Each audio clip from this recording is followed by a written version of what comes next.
Start. Welcome students. Welcome to the lecture 7 of the chapter curvature of differential calculus. आपके सामने black board पे आप curvature के radius of curvature के 3 फॉर्मूले देख पा रहे होंगे. इनमें से 2 फॉर्मूले वी हैव ऑलरेडी डिस्कस्ड और इससे रिलेटेड हमने क्वेश्चंस भी कर लिए. This formula we call it Cartesian formula for rho. y1 y2 we are well aware. y1 is dy by dx and y2 is d2y by dx square. This is the polar formula for rho. It is used when the equation of a curve is in polar form. Now there is one more formula which we are going to note today is called Padel formula for finding rho. This formula states that rho equals to r into dr by dp, and I have written this formula in one more form in which derivative dr by dp is written in the reciprocal as dp by dr. तो हमको बिल्कुल clear cut ये पता होना चाहिए कि इस फॉर्मूले में what is the meaning of p. These two symbols are different. Be careful. It is p and it is rho. दोनों को आपको अलग अलग तरह से बनाने की प्रैक्टिस करनी है. तो p के बारे में हम फर्स्ट चैप्टर में डिटेल में पढ़ चुके हैं पैडल इक्वेशन में. उसी से ये वर्ड आया है pedal. p is nothing but length of the perpendicular from the pole on the tangent and r is the radius factor. तो इस फॉर्मूले की नेसेसिटी या इस फॉर्मूले को कब अप्लाई किया जाता है, एक तो बिल्कुल क्लियर है कि कर्व की इक्वेशन पैडल फॉर्म में हो तो हमको पैडल लगाना ही पड़ेगा. सेकंड जो इंपॉर्टेंट बात हमको यहाँ आज एक क्वेश्चन के द्वारा मैं आपको बताने की कोशिश करूंगा. For example, this is equation of a curve. Which type of equation is this? Definitely it is a polar equation. I am asked to find rho at any of its point. अब naturally हम देखेंगे कि ये polar equation है तो हमको polar formula याद रहेगा. बिल्कुल we can use polar formula. But before starting, अगर मैं इसको मन में सोचूं तो अगर मैं यहां से r लिखूं तो दिस इज माई r, मुझे यहां पर nth पावर दोनों तरफ रेस करनी पड़ेगी. तो हम समझ सकते हैं, पहले से ही मन में कैलकुलेट कर सकते हैं, it will be difficult to use this formula because जब मैं इसका 2 बार डिफरेंशिएट करूंगा for finding dr by d theta and d2r by d theta square, then it will involve fractional power and then उन दोनों को यहां पुट करके कैलकुलेट करने में we can feel a slight bit difficult. तो in such cases I will adopt a different approach. What approach? I will transform this equation into pedal equation. ये वाला जो वर्क है ये मैंने फर्स्ट चैप्टर में भली भांति किया हुआ है. जब ये पैडल में कन्वर्ट हो जाएगी, दिस रिक्वायर 4-5 स्टेप्स. इससे ये पैडल में कन्वर्ट हो जाएगी और अभी मैं आपको उसको रिकॉल करा दूंगा क्योंकि ये बहुत इंपॉर्टेंट टास्क है. पूरी बुक में ये हमारे को हमेशा आना चाहिए. Which task? To convert polar into pedal.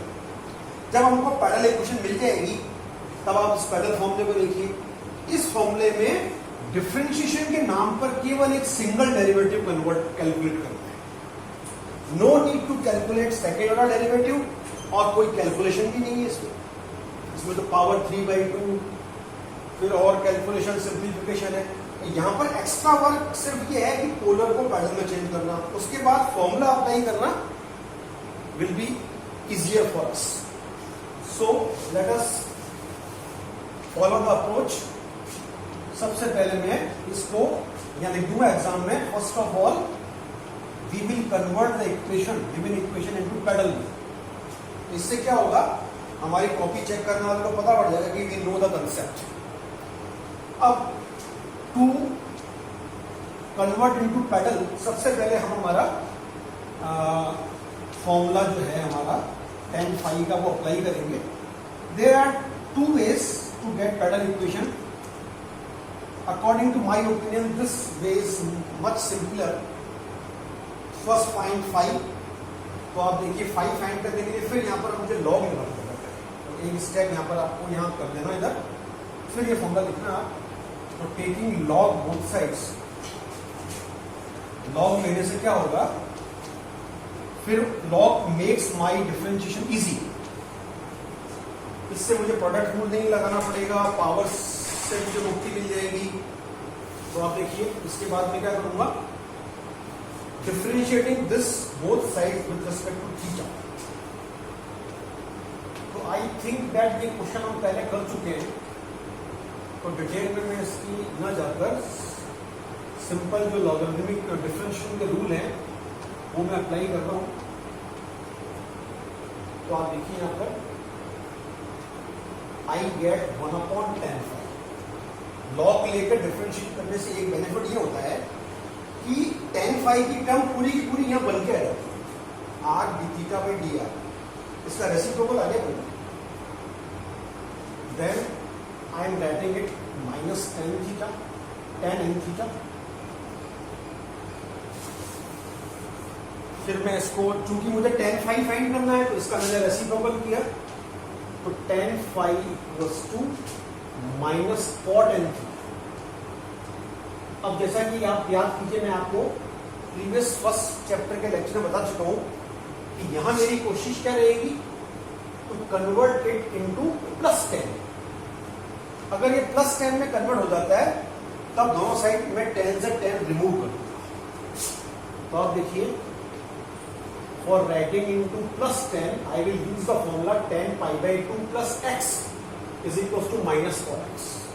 यानी मैं क्या कर रहा हूं, माइनस cot n थीटा की जगह tan pi by 2 plus n theta put कर रहा हूं। तो इससे दोनों तरफ tan से tan रिमूव होकर I have value of phi in terms of theta, this value I can put it number 2। तो जब मुझे इस प्रकार phi की value in terms of theta obtain हो गई, तब मैं लिखूंगा we know the formula P equals to R sin phi। इसके अंदर में ये, अब पैडल इक्वेशन क्या होती है, equation in which only P and R are present. तो यहां पर मुझे phi को रिप्लेस करना है इन टर्म्स ऑफ R। तो आप देखिए, पहले इसके लिए क्या करना पड़ेगा, phi की जगह, ये काम हम ऑलरेडी कर चुके हैं, डिटेल में इसके कई क्वेश्चन कर चुके हैं। तो r cos n थीटा, तो जैसे ये r cos n थीटा मुझे ऑब्टेन हुआ, अब जैसे कि मैंने अभी आपको जस्ट बताया कि पहले इक्वेशन में मैं क्या चाहूंगा कि यहां पर केवल p और r प्रेजेंट रहे, उपस्थित रहे, थीटा फाई एक्सेट्रा जो भी वेरिएबल वो हट जाए। तो यहां पर मैं क्या करूंगा, इस इक्वेशन नंबर 1 का यूज करूंगा, गिवन इक्वेशन ऑफ कर्व। यहां से cos n थीटा की वैल्यू मैं पुट कर दूंगा r to the power n upon a to the power n, और यहां मैं इसका रीजन दे दूंगा using equation 1। It will give me the required pedal equation. अब आप देखिए, इसको मैं पैडल इक्वेशन कह सकता हूं, मैं लिख दूंगा, मैं it is the required pedal equation of the curve. This is pedal equation because इसके अंदर वेरिएबल के नाम पर only P and R present है, A इज द कांस्टेंट। तो जब मुझे पैडल इक्वेशन मिल गई, then I will write the formula.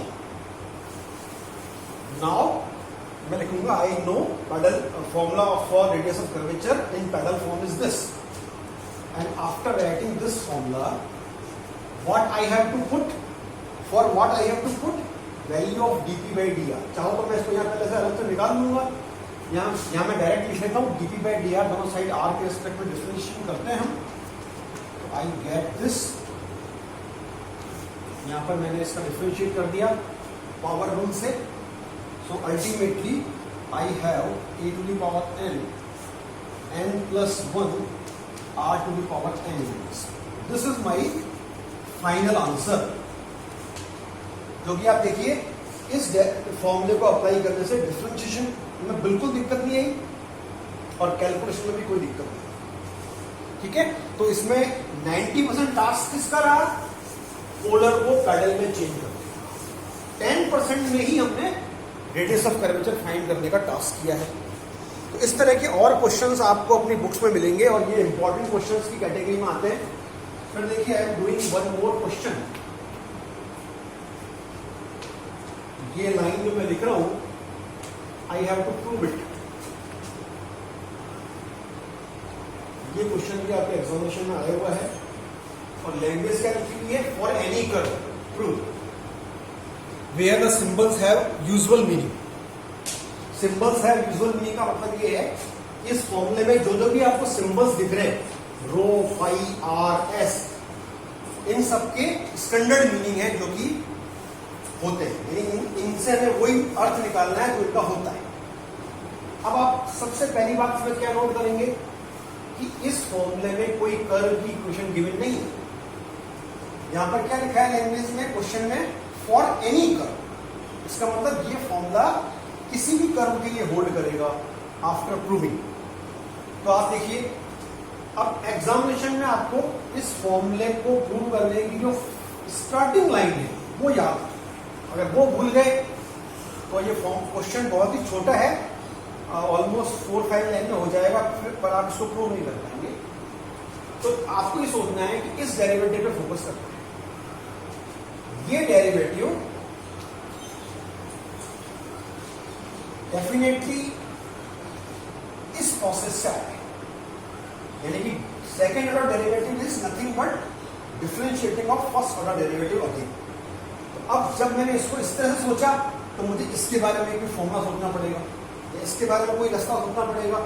तो इसका एक ही रास्ता है, ये I have told you already. ये ट्रायंगल हमने कई बार बनाया पहले भी फर्स्ट चैप्टर में, जो कि हमें बिल्कुल बाय हार्ट याद रखना है। तो मैं इसको ऐसे शुरू करूंगा क्वेश्चन को, we know cos phi equals to dr by ds, cos phi equals to dr by ds base upon hypotenuse. Direct लिख सकते हैं अपन, इसके लिए ट्रायंगल बनाने की जरूरत नहीं है। अब आपको क्या करना है, देखिए आप जैसे मैंने यहाँ लिखा था, जस्ट आपको दोनों साइड क्या करना पड़ेगा, एस स्क्वायर के लिए differentiate with respect to s. यहाँ लैंग्वेज लिख देना, differentiating both sides above with respect to s. I have, अब यहां पर क्या है, इधर तो डिफरेंशिएशन इजी हो गया क्योंकि पहले से ही ds है और एक बार और एस के एस्पेक्ट में डिफरेंशिएट कर रहे हैं। अब यहां पर भी I have already told you in such case, जबकि जिस टर्म का हम डिफरेंशिएट कर रहे हैं वो किसी और वेरिएबल में लिखी गई है और डिफरेंशिएशन मुझे करना है किसी और के रिस्पेक्ट में। अब ये दोनों जो वेरिएबल हैं ये दोनों आपस में डिपेंडेंट है। मतलब क्या है, cos phi का डिफरेंशिएशन s के रिस्पेक्ट में आपको 0 नहीं लिखना है, because phi and s are dependent. तो आपको क्या करना है, पहले cos phi का डिफरेंशिएशन आपने किया with respect to phi minus sin phi, फिर into d phi by ds। ये हम ऑलरेडी कई बार क्वेश्चन में सीख चुके हैं ये स्टेप। अब आप देखिए फर्दर, अब ये टर्म तो हमने उत्पन्न कर दी। अब ये वाली साइड इसके हमें आइडेंटिकल बनानी है। तो यहां पर थोड़ा सा आपको सोचना है कि यहां पर मैं इसको देखता हूं गौर से कि मुझे यहां पर एक तो फाई चाहिए, तो साइन फाई नहीं दिख रहा है। दूसरा मुझे यहां पर ये डेरिवेटिव नहीं चाहिए, ये डेरिवेटिव यहां कहीं नहीं है। इंस्टेड मुझे रो चाहिए, इट इज रो, और आर चाहिए। तो मैं कुछ ऐसा सोचूं कि जिससे यहां पर रो क्रिएट होता है, रो की टर्म क्रिएट होता है। तो इसके लिए आपको ऑटोमेटिकली ये फॉर्मूला दिमाग में रिकॉल हो जाना चाहिए कि rho equals to D S by D. Very first formula जिससे कि हमने चैप्टर शुरू किया था। ठीक है, तो आप देखिए हाउ टू डू दिस। अब इसके लिए भी एक छोटा सा फॉर्मूला आप याद कीजिए, यहाँ लिखेंगे साइड में। The formula is psi equals to theta plus phi. आप याद कीजिए, ये आपको सिर्फ याद करवाने के लिए डायग्राम बना रहा हूँ मैं। ये शाई होता है angle made by tangent with x-axis. This is phi. This is psi. This is theta, sir. तो ये फॉर्मूला ट्राइंगल की प्रॉपर्टी से लिखा गया है. Exterior angle equals to sum of the opposite interior angles. यानी इसके जो एडजेसेंट एंगल है उसको छोड़कर जो बाकी जो दो एंगल्स हैं उनके सम से ये फॉर्मूला आता है कि हम फर्स्ट चैप्टर में पढ़ चुके हैं. तो इस फॉर्मूले को मैं यहाँ पर अप्लाई करता हूँ. कैसे? मुझे फाई नहीं चाहिए तो मैं यहाँ से फाई की वैल्यू फाइंड करूँगा. तो phi equals to psi minus theta.